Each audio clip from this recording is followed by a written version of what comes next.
कल्पना कीजिए कि एक दिन सुबह आप उठते हो, फोन उठाते हो, नोटिफिकेशन स्क्रॉल करते हो और अचानक खबर दिखती है 19 साल के लड़के ने ऐसा काम कर दिया जिसे दुनिया के बड़े बड़े कंप्यूटर्स, एआई मॉडल्स, चिप्स और मशीन 200 साल में भी दोहरा नहीं पाए। आपका पहला रिएक्शन क्या होगा? आप सोचोगे अरे ये जरूर कोई फेक वायरल न्यूज होगी, क्लिकबेट होगी या किसी ने फ्री फायर में हेडशॉट मार दिया होगा। लेकिन भाई आज की कहानी गेमिंग या इंस्टाग्राम गोल्स की नहीं है। ये कहानी इंसानी दिमाग की सर्वश्रेष्ठ क्षमता की है, एक ऐसी क्षमता जिसे मॉडर्न दुनिया ने ऑलमोस्ट भुला दिया है क्योंकि हम मोबाइल स्टोरेज पर ज्यादा भरोसा करते हैं और मेमोरी पर कम।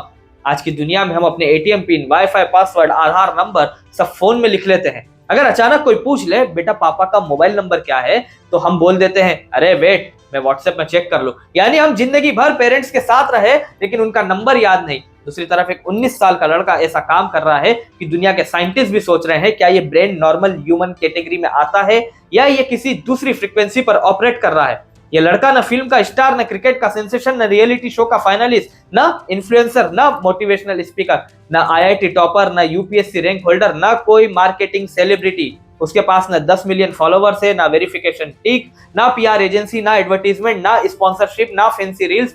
फिर भी आज इस लड़के के बारे में भारत के प्रधानमंत्री से लेकर उत्तर प्रदेश के मुख्यमंत्री तक, स्कॉलरी सर्कल्स तक, भारत भर के सामाजिक, धार्मिक और सांस्कृतिक समूह तक हर तरफ चर्चा है। लोग इंस्पिरेशन ले रहे हैं, नतमस्तक हो रहे हैं, दिमाग चकरा रहा है कि 19 साल की उम्र में ये कैसा मानव सूत्र संभव है। नाम है वेदमूर्ति देवव्रत महेश रेखे गणपाठी। उम्र 19 साल, घर महाराष्ट्र का अहिल्यानगर। ये परिचय सुनकर कई लोग कहेंगे इतना बड़ा नाम बोलते बोलते ही मेमोरी मजबूत हो गई होगी। ये जोक भी चल रहा है लेकिन मजाक से परे आज उसका नाम मेमोरी की दुनिया में एक माइलस्टोन बन गया है। अब मूल काम पर आते हैं जिसने दिमागों में हड़कंप मचा दिया। 2 अक्टूबर से 30 नवंबर तक लगातार 50 दिन रोज 4 घंटे वाराणसी के वल्लभ राम शालिग्राम सांगवेद विद्यालय में देवव्रत ने शुक्ल यजुर्वेद के लगभग 2000 मंत्रों का दंडक्रम पारायण किया।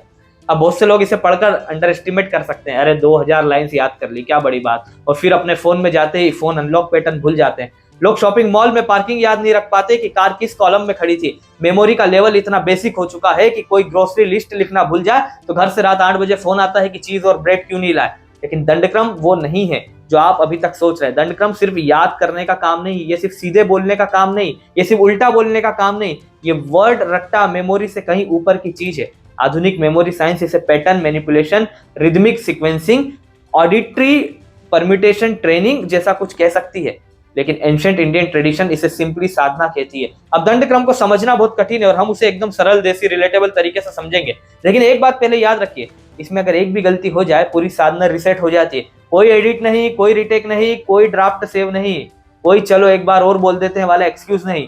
अगर 49 दिन परफेक्ट चले और 50वें दिन एक छोटी सी ध्वनि फिसल गई तो शुरुआत से शुरू। जरा इमेजिन करो 50 दिन मेडिटेशन स्टेट में, साउंड प्रिसिशन में, रिदम में, मेमोरी मोड में रहना, और अगर एक छोटी सी फंबल हो जाए तो पूरा साइकिल फिर से रिस्टार्ट। यही रीजन है कि पिछले 200 साल में कोई इसे पूरा कर नहीं पाया था।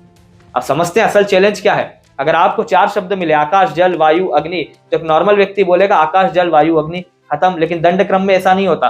दंडक्रम में आपको इन 4 शब्दों को दर्जनों तरीकों से structure, pattern, arrangement, rhythm, sound, precision के साथ बोलना होता है। पहले 2 शब्द एक साथ, फिर पहले और तीसरे, फिर पहले और चौथे, फिर दूसरे और तीसरे, फिर दूसरे और चौथे, फिर तीसरे और चौथे, फिर 3 शब्द एक साथ, फिर नए कॉम्बिनेशन, फिर नए रिदमिक फ्लो, फिर साउंड प्लेसमेंट बदलकर, फिर ध्वनि क्लब करके, वो भी 100% एक्यूरेट प्रोनाउंसिएशन के साथ। और भाई अगर ये 4 शब्द है तो समझना आसान है, लेकिन देवव्रत ने ये काम 4 शब्दों पर नहीं बल्कि 2000 मंत्रों पर किया। 50 दिनों तक रोज 4 घंटे बिना गलती। That's not memory, it's human consciousness operating in a super state mode.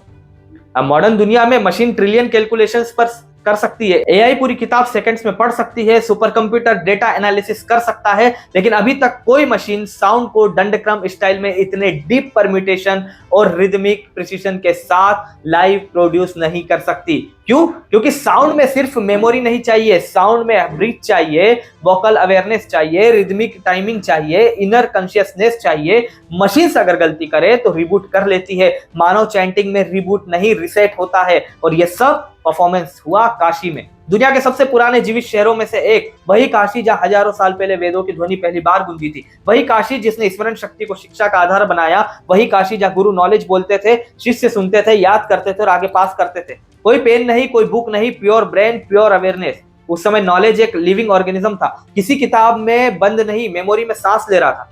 Foreign scientist आज ये देखकर हैरान है कि बिना टेक्नोलॉजी, बिना गैजेट्स, बिना रिटन नोट्स, बिना टेलीप्रॉम्प्टर एक यूथ इतनी कॉम्प्लेक्स साउंड स्ट्रक्चर 50 दिन तक बिना मिस्टेक कैसे मेंटेन कर सकता है। उनका कहना है कि ब्रेन का हाई परफॉर्मेंस स्टेट है जब दिमाग अलर्ट, अवेयर, कंसंट्रेटेड और रिदमिक प्रिसिशन में ऑपरेट करता है, और यही ह्यूमन कैपेसिटी मशीन से ऊपर है। लेकिन अब आते हैं हमारे देसी क्रिटिक्स पर। जब दुनिया देवव्रत की अचीवमेंट पर नतमस्तक है, जब इंडियन ट्रेडिशन फिर से ग्लो कर रहा है, जब साइंटिस्ट फैसिनेटेड हैं, तभी हमारे देश में कुछ लोग मोबाइल उठाकर लिख देते हैं इससे क्या फायदा, सैटेलाइट बन गया, कैंसर क्योर हो गया, हॉस्पिटल खुल गया, इकोनॉमी इंप्रूव हो गई, इंडिया बैकवर्ड जा रहा है। मतलब अगर कोई कल्चर, मेमोरी या ब्रेन पावर दिखाए तो लोगों को एक्सेल शीट चाहिए। और सबसे फनी बात यह है कि यही लोग आईपीएल के लिए 3 से 5 हजार रुपए तक खर्च करेंगे, पॉपकॉर्न लेंगे, स्टेडियम जाएंगे, मिडनाइट तक मैच देखेंगे और बोलेंगे भाई क्या मैच था। वहां कोई नहीं पूछता इससे हेल्थ सेक्टर कितने पॉइंट्स इंप्रूव हुआ।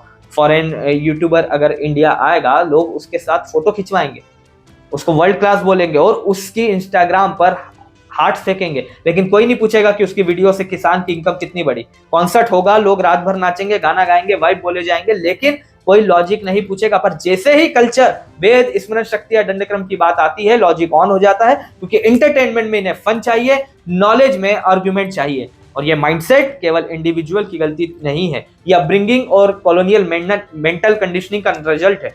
इंडिया में हजारों साल तक एजुकेशन मेमोरी बेस्ड थी। गुरु बोलते थे, स्टूडेंट सुनते थे, याद करते थे। नॉलेज फाइल नहीं, फ्लो था। कोई एम्पायर खत्म हो गया, कोई राजा मर गया, फिर भी नॉलेज डिस्ट्रॉय नहीं हुआ, क्योंकि नॉलेज मेमोरी में था। और यही रीजन है कि इंडियन सिविलाइजेशन सरवाइव कर गई।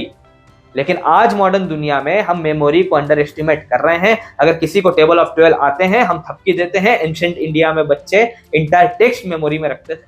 मतलब मेमोरी सिर्फ एग्जाम स्कोर का सब्जेक्ट नहीं था, मेमोरी एक सोफिस्टिकेशन थी, एक ब्रेन फिटनेस थी, एक स्पिरिचुअल डिसिप्लिन थी। और आज देवव्रत वही परंपरा फिर से लाइव कर रहा है। उसकी ह्यूमिलिटी देखो, इतना बड़ा अचीवमेंट, इतना रिकॉग्निशन, लेकिन वो कामली कहता है अभी तो शुरुआत है, असली साधना बाकी है। मॉडर्न दुनिया में 10,000 इंस्टाग्राम लाइक्स आते ही आदमी बायो में लिख देता है public figure, artist, thinker, visionary. यहाँ 200 साल पुराना अचीवमेंट रेप्लिकेट हुआ है और युवक कह रहा है अभी जर्नी शुरू हुई है। यही इंडियन शिक्षा की खूबसूरती है कि ये इंसान को नॉलेज के साथ साथ ह्यूमिलिटी भी देती है। अगर लर्निंग को रोक देता है, ईगो लर्निंग को रोक देता है, ह्यूमिलिटी लर्निंग को रेस करता है। अब सवाल ये, हमारे असली हीरोज कौन है? वो जो हमें 2 घंटे एंटरटेनमेंट देते हैं, या वो जो इंडियन सिविलाइजेशन की कंटिन्यूटी और कॉन्फिडेंस अगले 100 साल तक रिस्टोर कर रहे हैं? वो जो स्क्रीन पर चमकते हैं, या वो जो मानसिक साधना में सिविलाइजेशन को अलाइव रखते हैं? सिविलाइजेशन सर्वाइव तभी करती है जब उसकी जड़ें गहरी हो। अगर रूट्स शैलो है, सिविलाइजेशन सिर्फ म्यूजियम बन जाती है। लोग सेल्फी खींचते हैं और चले जाते हैं। अगर रूट्स डीप है, सिविलाइजेशन दुनिया को डायरेक्शन देती है। आज एआई तेज है, मशीन पावरफुल है, टेक्नोलॉजी एडवांस्ड है, लेकिन ह्यूमन मेमोरी, कॉन्शियसनेस और रिदमिक चैंटिंग मशीन से ऊपर है। दंडक्रम कोई रिलीजियस रिचुअल नहीं है, ये ब्रेन ट्रेनिंग की सबसे एंशिएंट और सबसे एडवांस टेक्निक है। ये मेमोरी बढ़ाती है, फोकस शार्प करती है, मन स्टेबलाइज करती है, अवेयरनेस बढ़ाती है। फॉरेन साइंटिस्ट इसे ब्रेन साइंस कह रहे हैं। इंडिया में कुछ लोग इसे धार्मिक कर्मकांड समझकर इग्नोर कर रहे हैं। यही डिफरेंस है विजन और इग्नोरेंस में। और इसीलिए देवव्रत का काम जो है वो सिर्फ अचीवमेंट नहीं है, ये मैसेज है कि इंडियन मेमोरी ट्रेडिशन आउटडेटेड नहीं, अद्वितीय है। हम इनहेरिटेड ब्रिलियंस भूल चुके हैं, लेकिन वो ब्रिलियंस आज भी ह्यूमन पोटेंशियल में अलाइव है। और वो ब्रिलियंस किसी टैब, किसी एआई बोर्ड, किसी मशीन में नहीं है, वो मेमोरी, अवेयरनेस और कॉन्शियसनेस में है। भारत की आत्मा सिर्फ हिस्ट्री बुक्स में नहीं रहती, भारत की आत्मा ऐसे यूथ में जीवित रहती है। हम हेरिटेज के गार्ड नहीं, फ्यूचर के आर्किटेक्ट्स हैं। और फ्यूचर वही बनाते हैं जो रूट्स में एंकर्ड होते हैं। रूट्स डीप होंगी तो पेड़ ऊंचा जाएगा, और जब पेड़ ऊंचा जाएगा दुनिया उसकी छाया में आराम करेगी। अब सवाल यह है, क्या आप अपनी संस्कृति से शर्माएंगे या अपनी सिविलाइजेशन पर गर्व करेंगे? क्योंकि जो कल्चर अपनी नॉलेज की डोर छोड़ देता है वो म्यूजियम बन जाता है, और जो कल्चर अपनी रूट्स पकड़ कर रखता है वो दुनिया को दिशा देता है। देवव्रत की अचीवमेंट ये कह रही है ह्यूमन माइंड मशीन से बड़ा है। मेमोरी सिर्फ एकेडमिक हैबिट नहीं, कॉन्शियसनेस की हाईएस्ट फंक्शनलिटी है। दंडक्रम ब्रेन का ओलंपिक है, और वो गोल्ड मेडल इंडियन ट्रेडिशन के हिस्से में आया है।